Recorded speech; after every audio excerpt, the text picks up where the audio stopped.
We're going a little out of order, but 7.4 is going to lead us into Systems of Inequalities, and as you can imagine, we just came off of the sections about systems of equations, which is where we would just deal with the grouping of more than one equation.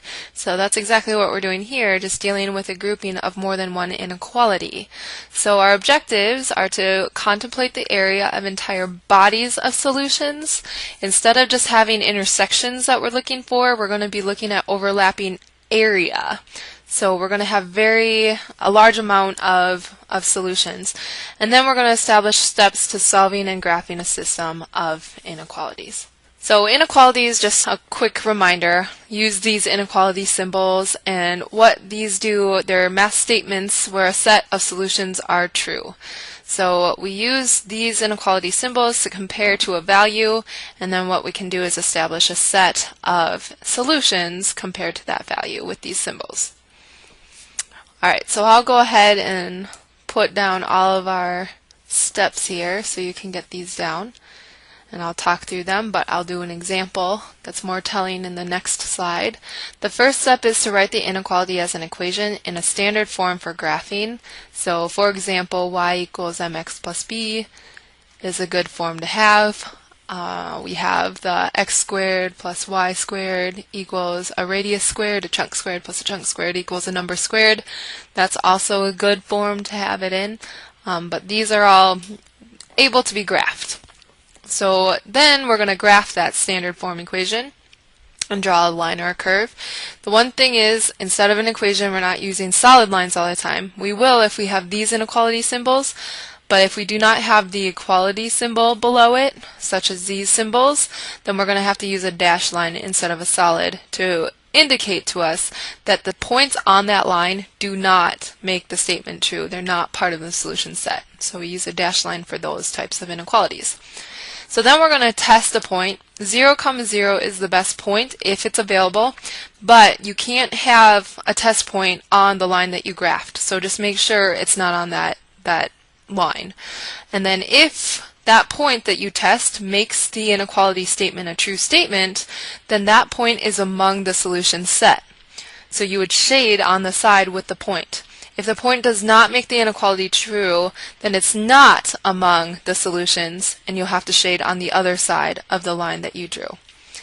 So you'll repeat steps 1 through 3 over and over again until you have graphed with the proper type of line and shaded on the proper side for all of the inequalities in that grouping. So here is an example. We're going to graph the following. This is a linear system, you can see here, so you could have a bracket. I'm going to go ahead and rewrite this first one in the y equals mx plus b form. So I subtracted off that 8 you see and divided by 2, and now I have it in a very graphical standard form. So that was step number 1. Get it kind of in equation standard form. I am going to recognize this as something able to be graphed, and then here I'm going to have to recognize that I need a solid line because of that equal symbol below.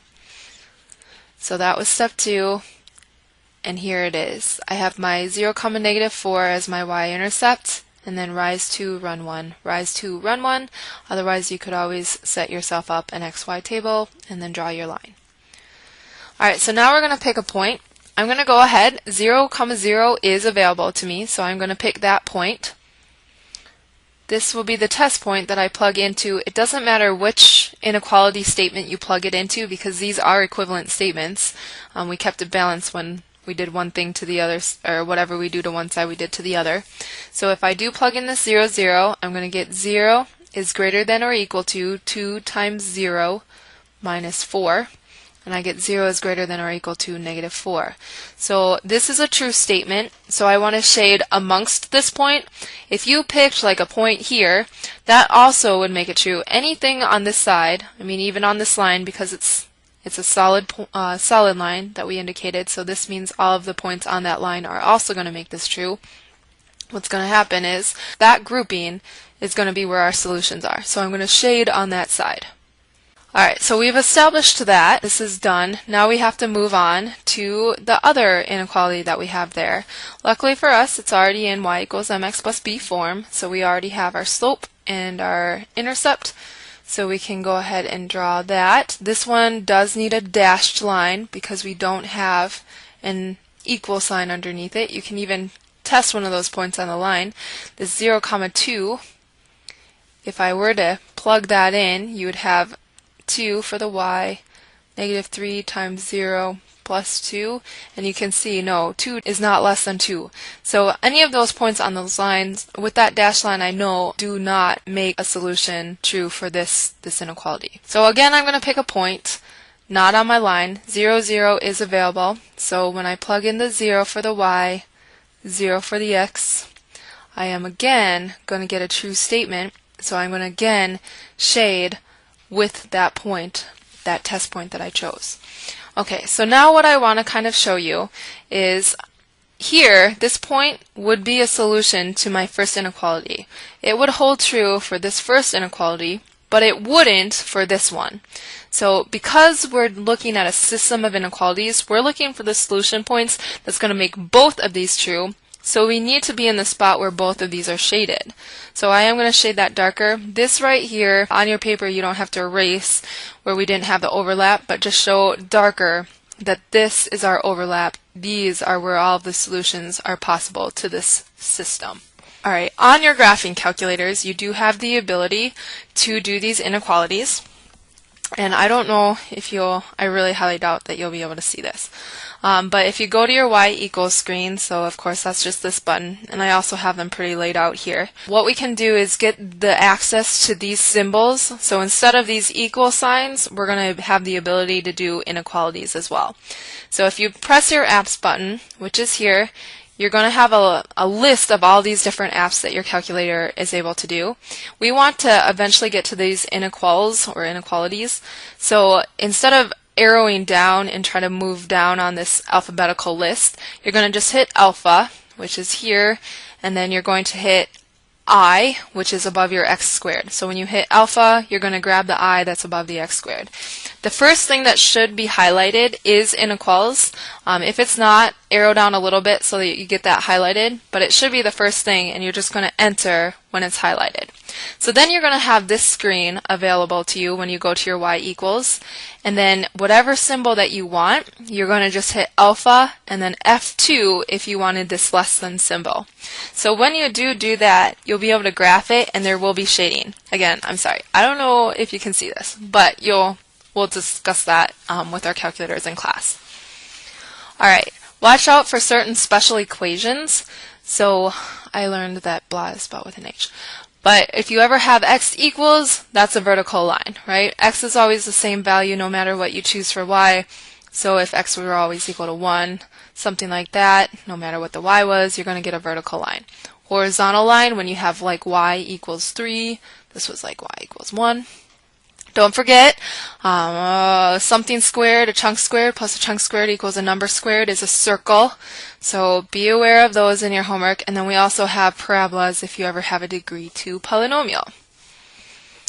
So I'm going to go ahead and do number 35. And the very first step, step 1, would be to get this equation into standard form. So I am going to subtract off x squared from both sides of my inequality. So y is less than or equal to 5 minus x squared. Oops, negative, and then I'm going to write it like this. Okay, so this is coming off our quadratics. Could put like a minus 0 here, x minus 0. So this is vertex form. We have 0, 5 as our vertex, and this is something that was flipped. Our a is equal to negative 1, so it's a sad face. So I'm going to go ahead and graph that.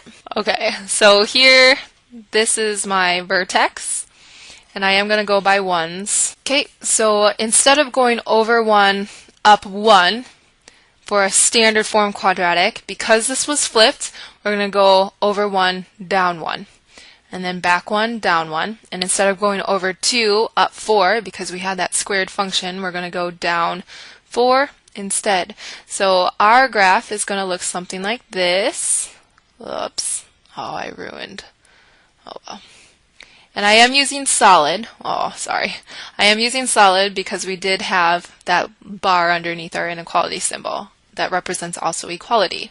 One thing that I do want you to note, had you had like x squared minus y, so a negative 1 here, and then you would have to divide both sides by -1 in order to get y by itself. If you are ever in that situation, just don't forget that when you divide by a negative or multiply by a negative on both sides of an inequality symbol, you have to flip it. So just don't forget that. Okay, so now I'm going to solve for these other ones. Alright, this one's actually already in a form of graphing. It's one of our special ones. This is a vertical line, right? So it's vertical, and we're saying that x is always equal to -1, so like -1 comma 0, -1 comma 2. Oh, and then, oh, sorry, I do want a solid, and that was -1 comma 0, sorry. So there is my, oh shoot, I forgot to shade. Okay, so sorry. Going back to our first equation. We're going to test the point. So I'm going to test 0 comma 0 because it's accessible to us. It's not on our parabola. So when I plug that in, I get 5 plus and then -0 squared, which is just going to cancel out. I get a true statement. So this I am going to shade inside that parabola, not on the outside. I'm going to shade amongst that test point that I just had. Now to my other one. Sorry. So this one is that vertical line. I am going to pick 0 comma 0 again as my test point, and since I don't really have a y to plug in, but I have the x, I have 0 is greater than or equal to -1. Another true statement, so I'm going to shade right there. Then I have this last one, and this is a horizontal line, and it's right on the axes, the x-axis, so I'm going to just have to draw right over it, and it is a solid once again. Whoops. And then now a test point for this. I cannot choose 0 comma 0, but I could choose 0 comma 1. So my test point 0 comma 1. There is no x to plug in, but I can certainly plug in the y. I have 1 is greater than or equal to 0. This is also a true statement, so I'm going to shade in here. And what I'm going to do is shade this the darkest, because that is the one area that had all three shadings in there, the red, blue, and the green. Okay, so that's my area where I can find solutions, plug them into all three, and get true statements. Alright, last thing here is a word problem. We came out of working with those word problems in calm and organized manners, so I'm going to continue to kind of use this format. So I'm going to go ahead and read through these and highlight what I find is important. So a furniture company can sell all the tables and chairs that it produces. Each table requires 1 hour in assembly center. So I'm going to write that because it's a number, and right now that's all I can really focus on. The assembly center, and then 1 1/3 hour in the finishing center. So this is the table. I think that's important too. Each chair requires 1.5 hours in the assembly center and 1.5 hours in the finishing center. So this is dealing with chairs. The company's assembly center is available 12 hours a day. So that's telling me right now I can kind of be thinking, oh yeah, I'm looking for constraints, and that's definitely one of those limitations. So the assembly center is only open 12 hours a day. It's only available that much. And then the finishing center is only available 15 hours per day. Find and graph a system of inequalities describing all possible production levels. Alright, so the very first step that we discussed is to look for those variables that I'm trying to find, the unknowns that I'm trying to discover and find values for. So this one's a little hard because we normally find that within that last sentence that describes the question that we're looking for. And all this really says is describe all possible production levels. So we really kind of have to pull apart what does that mean.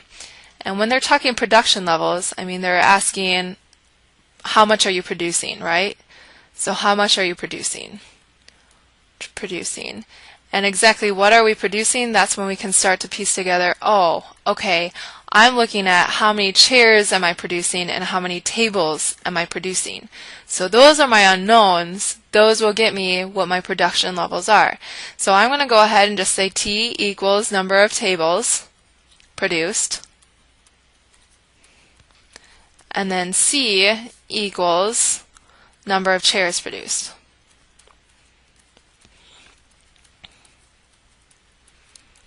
Alright, so again, the wording was a little bit strange, but we were able to get exactly what were we trying to find. Well, production levels, so how much are we producing in this factory, how many tables and chairs. The second part is the constraint. This is my favorite part. Of course, I would want to go ahead and just say, well, I'm going to make as many chairs and tables as possible if I can sell all these tables and chairs, right? More money. But there are limitations, right? There are constraints. Obviously, you would want to put out as many as possible, but you can see here as I was reading through these, I mentioned, hey, these 12 hours per day, that's definitely a limitation to how much I can produce. I'm going to get cut off in that desire of trying to produce as many as possible.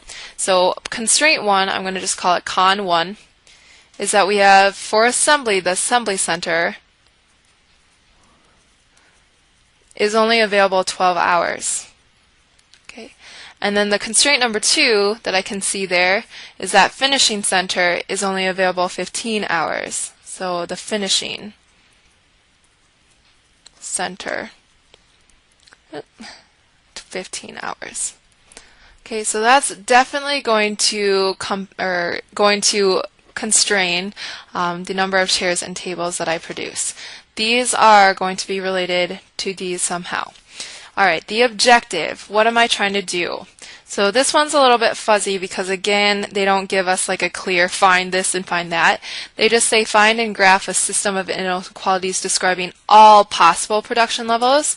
What we have to realize is there's a lot of possibilities. I mean, I could just put out one chair and one table, right?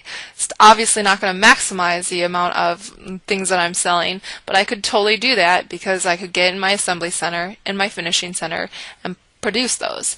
But so I'm going to just say that we're doing graphing or modeling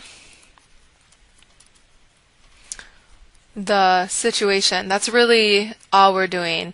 And we know that there's going to be a shaded region, so we're going to look for that shaded region that signifies all those possible production combinations I could do with chairs and tables. And now our constraints are piecing together the system.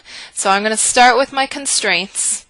I know that I have 12 hours available at the assembly center. Okay, so assembly hours available, and then we had the finishing center, which had 15 hours available. Okay, so now I'm questioning how are the number of tables I produce and the number of chairs that I produce related to the assembly hours and the constraints on that. So I do know that I can't go any further than 12 hours. I could do less if I wanted to, or equal to, because it's available. 12 hours are available. So how do I come up with an equation that links together the number of chairs and tables that I produce with those constraints? So again, this is where sometimes I suggest that you just start throwing in numbers, theoretical numbers. Let's say that I produce one table and then I produce 2 chairs. All right, how does that link to how many assembly hours that I need? What kind of relationship is there? So this is where you would start picking apart. All right, so there was more that I probably should have underlined here. That 1 hour is linked to the assembly center, and 1 1/3 is to the finishing center. So these are also becoming important words in here. Each chair and then is linked to the assembly, and then this is linked to the finishing. Okay, so the tables, let's look at that. The table requires 1 hour of assembly. So if I did produce one table, that would be 1 times that 1 hour that I needed. For the chair, looking at the chair, it required 1.5 hours. So let's say that I did 2 chairs, I would need times 1.5, right? So add those together and that would get me my total assembly that I needed if I had produced those at those amounts. But now what I'm going to do is I'm going to say I did not know these. That's where I'm going to need a T here and a C here. So that's going to be the equation that would get it. And play around, take some more values out, but this is the equation or the expression that I would use. So T plus and then 1.5 C is going to get me the total assembly hours required based on how many T's and C's I did. Alright, this one the same thing. I'm going to look here, and I kind of have an idea of this. I just have to find out how much these all are. So the table requires 1 1/3. I'm going to write that as a fraction, so 4/3 t plus, and then here we're going to have 3/2 c. So I found the lengths of my finishing centers, how many hours they required. Alright, so this solving we're going to do on the next one because my actual objective is just to graph it and I need more room. But this is what we've got, and I'm actually going to change this to 3/2 as well. So here is that system. I went ahead and solved for the variable t. And when I graph it, this is what I get. In the back of the book, you're also going to see that t has to be greater than 0 and c has to be greater than 0. So that's why I've only limited to quadrant number 1. Okay, so these also exist. But then we have to shade accordingly. And what you are going to find is that these are going to be here.